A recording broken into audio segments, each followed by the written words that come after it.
নমস্কার বন্ধুরা, নতুন একটি ভিডিওতে আপনাদের সকলকে জানাই স্বাগতম। এই মুহূর্তে আবহাওয়ার বড় আপডেট নিয়ে চলে এলাম। অবশেষে বঙ্গোপসাগরে তৈরি হচ্ছে নতুন নিম্নচাপ বা নতুন লো প্রেশার এরিয়া। তবে এই নিম্নচাপটা কিন্তু একটু অন্যরকম নিম্নচাপ, এটা কিন্তু একটু জটিল টাইপের নিম্নচাপ, কারণ নিম্নচাপ প্রায় শেষ পর্যায়ে তৈরির মুখে। এখনও পর্যন্ত কিন্তু আবহাওয়াবিদরা পরিষ্কার করে বলতে পারছেন না যে এটার গতিপথ কী হবে, অর্থাৎ কোন গতিপথে এটা এগোবে সেটা কিন্তু এখনও ক্লিয়ার হচ্ছে না। তার কারণ এই যে নিম্নচাপটা তৈরি হয়েছে এটা কিন্তু দুটি ঘূর্ণাবর্ত থেকে তৈরি হয়েছে। ইতিমধ্যে আপনাদেরকে জানিয়েছিলাম যে টাইফুন শৌলিকের একটা ঘূর্ণাবর্ত এসে পৌঁছেছিল থাইল্যান্ডের ওপরে, এবং থাইল্যান্ড হয়ে সেটা কিন্তু মায়ানমারে পৌঁছায়। তারপরে মায়ানমারের পর থেকে সেটা কিন্তু মায়ানমার সংলগ্ন পূর্ব বঙ্গোপসাগরের মধ্যে চলে আসে, এবং যার প্রভাবে কিন্তু পশ্চিমবঙ্গে দেখেছেন ইতিমধ্যেই কয়েকটা জেলাতে বৃষ্টি হয়েছে। বাংলাদেশ, সেই সঙ্গে ত্রিপুরা এবং উত্তর পূর্ব ভারতে কিন্তু বৃষ্টিপাত প্রায় দিনই হচ্ছে। এবং এই যে ঘূর্ণাবর্ত বঙ্গোপসাগরে পৌঁছেছিল, একই সঙ্গে দক্ষিণ বঙ্গোপসাগরে কিন্তু নতুন একটা ঘূর্ণাবর্ত তৈরি হয় দক্ষিণ পশ্চিম বঙ্গোপসাগর সংলগ্ন অঞ্চলে।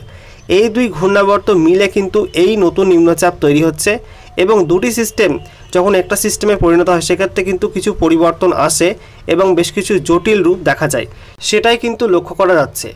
এদিকে এই নিম্নচাপের প্রভাবে কিন্তু পশ্চিমবঙ্গ, ওড়িশা এবং সেই সঙ্গে অন্ধ্রপ্রদেশ, এই তিন রাজ্যে কিন্তু বেশি মাত্রায় বৃষ্টির সম্ভাবনা থাকছে। এবং কিছুদিন আগে দক্ষিণবঙ্গের ওপর একটা নিম্নচাপ প্রবেশ করেছিল, অতি গভীর নিম্নচাপ, যার কারণে কিন্তু দক্ষিণবঙ্গের পশ্চিমের দিকে জেলাগুলি অতি ভারী বৃষ্টিপাত পেয়েছে, এবং অতি ভারী বৃষ্টিপাত সেই সঙ্গে ডিবিসি জল ছাড়াতে কিন্তু দক্ষিণবঙ্গের বিস্তীর্ণ অঞ্চল জুড়ে ব্যাপক বন্যা তৈরি হয়েছিল। তারপরে এই নতুন নিম্নচাপ আসছে, এর প্রভাবে কিন্তু আগামীকাল থেকে ভারী বৃষ্টি হবে জেলায় জেলায়। তো নতুন এই নিম্নচাপের প্রভাবে যদি আবার নতুন করে ভারী বৃষ্টি হয় সেক্ষেত্রে কিন্তু দক্ষিণবঙ্গের জন্য আবার একটা খারাপ খবর, দক্ষিণবঙ্গে কিন্তু আবারও বেশ কয়েকটা জেলা বন্যা কবলিত হতে পারে। তো বন্ধুরা, এবারে আমরা দেখে নেব এই মুহূর্তে নিম্নচাপের আপডেট কী রয়েছে, লেটেস্ট স্যাটেলাইট ইমেজ কী আপডেট দিচ্ছে। একই সঙ্গে এই নতুন নিম্নচাপের প্রভাবে আগামী 2 থেকে 3 দিন পশ্চিমবঙ্গের কোন কোন জেলায় ভারী বৃষ্টিপাত হতে পারে এবং কোন কোন সময় বৃষ্টিপাতের সম্ভাবনা রয়েছে কোন কোন জেলায়, সেগুলো আপনাদেরকে লেটেস্ট আপডেট দেখিয়ে দেবো। তো ভিডিওটি ভালো লেগে থাকলে এবং ইনফরমেটিভ বলে মনে হলে অবশ্যই আপনারা ভিডিওটি একটি করে লাইক করে দেবেন, অবশ্যই ভিডিওটি প্রচুর শেয়ার করবেন। সেই সঙ্গে নতুন দর্শক হয়ে থাকলে লেটেস্ট ভিডিওর আপডেট সর্বপ্রথমে পাওয়ার জন্য চ্যানেলটিকে সাবস্ক্রাইব করে নিয়ে পাশে থাকা বেল আইকনে ক্লিক করে অল নোটিফিকেশন অপশানটিকে অন করে রাখবেন। লেটেস্ট আপডেট আপনারা সবার প্রথমে পেয়ে যাবেন। সেই সঙ্গে আমাদের ভিডিওটি আপনি এই মুহূর্তে কোন জেলা থেকে দেখছেন অবশ্যই কিন্তু আপনাদের জেলার নামটি কমেন্ট সেকশনে লিখে জানিয়ে দেবেন, এবং এই মুহূর্তে আপনাদের এলাকায় আবহাওয়াটি কেমন রয়েছে অবশ্যই কিন্তু আপনাদের আবহাওয়ার অবস্থাটা জানিয়ে দিতে ভুলবেন না।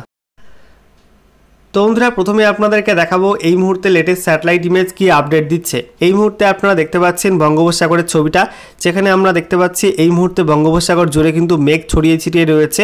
দুটি যে ঘূর্ণাবর্ত ছিল, একটা হচ্ছে মায়ানমার উপকূলের কাছে টাইফুন শৌলিকের ঘূর্ণাবর্ত, এবং দক্ষিণ পশ্চিম অংশে যে ঘূর্ণাবর্ত ছিল, এই দুই ঘূর্ণাবর্ত কিন্তু মিশে গেছে, এবং এই মুহূর্তে সে দুটি কিন্তু উত্তর পশ্চিম দিকে সরে অবস্থান করছে উত্তর পশ্চিম বঙ্গোপসাগর সংলগ্ন পশ্চিম মধ্য বঙ্গোপসাগর এই অঞ্চলটার উপর কিন্তু অবস্থান করছে। এবং এর চারপাশে কিন্তু মেঘ আপনারা দেখতে পাচ্ছেন, কালো ঘন মেঘ গোটা বঙ্গোপসাগর জুড়ে কিন্তু ছড়িয়ে ছিটিয়ে রয়েছে, ঠিক আছে। এবং খুব শীঘ্রই কিন্তু এই অঞ্চলে লো প্রেশার এরিয়া বা নিম্নচাপ অঞ্চলটি তৈরি হয়ে যাবে। এবারে আমরা দেখে নেব এই নতুন নিম্নচাপের প্রভাবে কবে কোথায় কোথায় বৃষ্টি রয়েছে। তো এই মুহূর্তে আপনারা দেখতে পাচ্ছেন আজকে 25 সেপ্টেম্বর 2024 বুধবার রাতের দিকে আমরা দেখতে পাচ্ছি দক্ষিণবঙ্গে কিন্তু খুব একটা বৃষ্টি নেই, কোনো জেলাতে কিন্তু খুব একটা বৃষ্টি নেই, হালকা হালকা মেঘাচ্ছন্ন আকাশ দক্ষিণবঙ্গ জুড়ে থাকবে। সেই সঙ্গে আমরা দেখতে পাচ্ছি যে ওপরে উত্তরবঙ্গের ওপরের যে 5 জেলা, সেখানে দার্জিলিং, কালিম্পং, জলপাইগুড়ি, আলিপুরদুয়ার, কোচবিহার কিন্তু হালকা থেকে মাঝারি বৃষ্টিপাতের সম্ভাবনা থাকছে। দু একটা জায়গায়, বিস্তীর্ণ অঞ্চল জুড়ে কিন্তু নয়, দু একটা জায়গায় বিক্ষিপ্ত হবে হালকা থেকে মাঝারি বৃষ্টিপাতের সম্ভাবনা থাকছে। এছাড়া আমরা দেখতে পাচ্ছি ত্রিপুরাতে কিন্তু মেঘাচ্ছন্ন আকাশ থাকবে, খুব একটা বৃষ্টির সম্ভাবনা কিন্তু আপাতত দেখতে পাচ্ছি না। এরপরে দেখুন আগামীকাল 26 সেপ্টেম্বর বৃহস্পতিবার সকালে আমরা দেখতে পাচ্ছি দক্ষিণবঙ্গে কিন্তু বৃষ্টি বাড়ছে। দক্ষিণবঙ্গে বিশেষ করে পূর্ব বর্ধমান, সেই সঙ্গে পশ্চিম বর্ধমান, নদিয়া, এছাড়া আমরা দেখতে পাচ্ছি সকালের দিকে হুগলি, এছাড়া মুর্শিদাবাদের কিছু অংশ, বীরভূমের কিছু অংশ, এই সমস্ত অঞ্চলে কিন্তু বিক্ষিপ্তভাবে হালকা থেকে মাঝারি বৃষ্টিপাত হতে পারে। মালদার কিছু অংশেও কিন্তু হালকা থেকে মাঝারি বৃষ্টিপাত সম্ভাবনা রয়েছে। উত্তরবঙ্গের ওপরের 5 জেলায় কিন্তু ওই সময় বৃষ্টির সম্ভাবনা খুব একটা নেই, তবে মেঘলা আকাশ থাকতে পারে। এরপর দেখুন আগামীকাল 26 সেপ্টেম্বর দুপুরের দিকে কলকাতা সহ উপকূলবর্তী জেলাগুলিতে কিন্তু বৃষ্টির পরিমাণ বাড়তে পারে। দেখতে পাচ্ছি কলকাতা, সেই সঙ্গে হাওড়া, এছাড়া পশ্চিম মেদিনীপুর, এছাড়া দক্ষিণ চব্বিশ পরগনা, পূর্ব মেদিনীপুর, এছাড়া নদিয়ার দক্ষিণ অংশ এবং সেই সঙ্গে উত্তর চব্বিশ পরগনার উত্তর অংশ, এই অঞ্চল জুড়ে বৃষ্টিপাত হতে পারে। একই সঙ্গে হুগলি জেলাতেও কিন্তু হালকা থেকে মাঝারি বৃষ্টিপাত হতে পারে। এদিকে আমরা দেখতে পাচ্ছি বাংলাদেশের রংপুর, সেখানেও কিন্তু ওই সময় ভারী বৃষ্টিপাত হতে পারে, দু একটা জায়গায় বিক্ষিপ্ত হবে। বাকি অঞ্চলে কিন্তু হালকা থেকে মাঝারি বৃষ্টিপাত হতে পারে।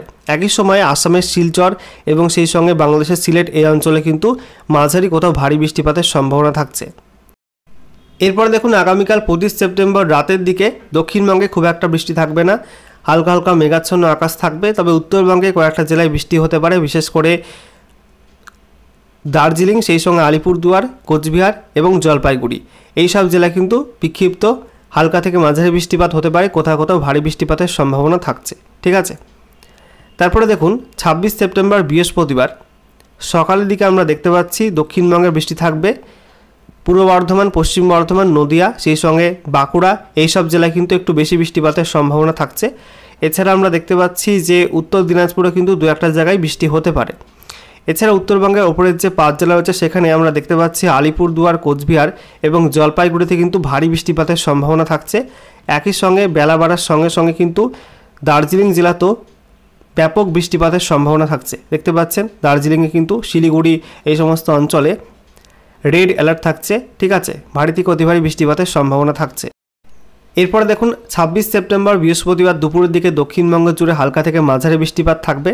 এদিকে উত্তরবঙ্গে কিন্তু একই অবস্থা থাকবে, তবে কোচবিহার এবং সেই সঙ্গে আলিপুরদুয়ারে দু একটা জায়গায় কিন্তু বিক্ষিপ্ত ভারী বৃষ্টিপাত হতে পারে। একই সঙ্গে আসামের গোয়ালপাড়া, এই অঞ্চল জুড়ে কিন্তু ভারী থেকে অতি ভারী বৃষ্টিপাত হতে পারে। বঙ্গাইগঞ্জ, এই সমস্ত অঞ্চলে কিন্তু অতি ভারী বৃষ্টির সম্ভাবনা এই মুহূর্তে লক্ষ্য করা যাচ্ছে।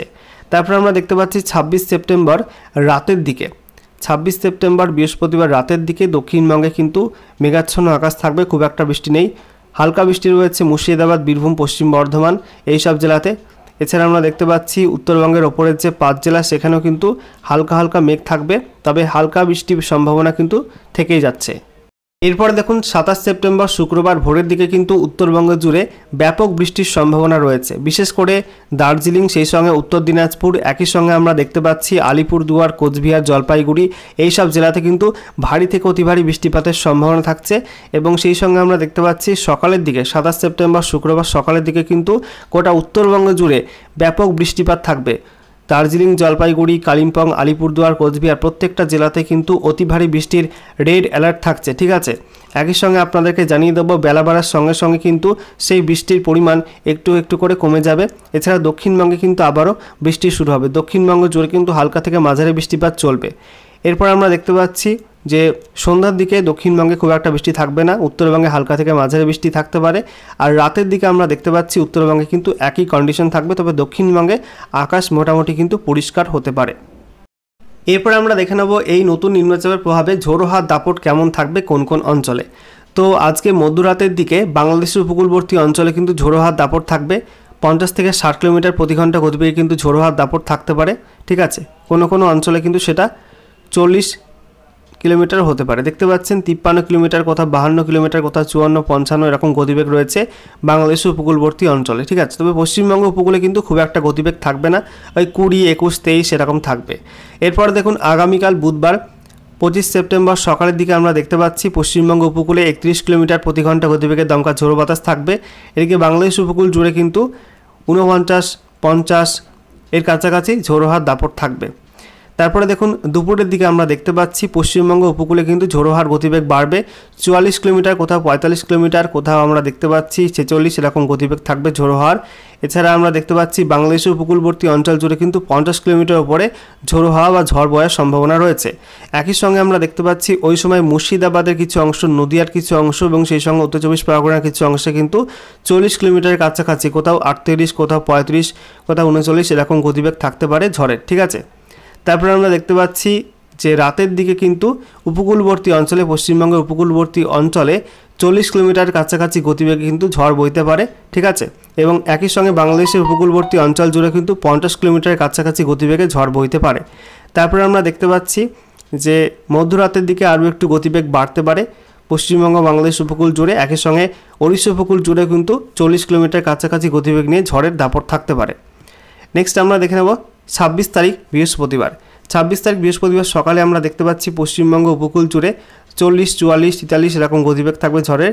বাংলাদেশ উপকূলে 44, 43 এরকম গতিবেগ থাকবে। ভুবনেশ্বর এবং ওড়িশা উপকূল জুড়ে কিন্তু 45 কিলোমিটার প্রতি ঘন্টা গতিবেগ নিয়ে ঝড় বইতে পারে। তারপরে আমরা দেখতে পাচ্ছি বৃহস্পতিবার 26 সেপ্টেম্বর দুপুরের দিকে পশ্চিমবঙ্গ উপকূলে কিন্তু 40, 42, 43 এরকম গতিবেগ থাকবে। বাংলাদেশ উপকূলে কিন্তু গতিবেগ একটু কমে যাবে, 37, 38 এরকম থাকবে। এবং ওড়িশা উপকূল জুড়ে কিন্তু 40 কিলোমিটার প্রতি ঘন্টা গতিবেগ নিয়ে ঝড় বইবে, ঠিক আছে। তবে পশ্চিমবঙ্গের জেলায় কিন্তু ঝোড়ো হাওয়ার দাপট থাকবে, তবে ঝড়ের সম্ভাবনা খুব একটা বেশি থাকবে না উপকূলের মতো, ঠিক আছে। এরপরে দেখুন 26 সেপ্টেম্বর বৃহস্পতিবার রাতের দিকে আমরা দেখতে পাচ্ছি যে ঝোড়ো হাওয়ার দাপট কিন্তু আস্তে আস্তে কমবে উপকূলবর্তী অঞ্চলে। ঝোড়ো হাওয়ার গতিবেগ থাকবে 39, কোথাও 38 এরকম থাকবে।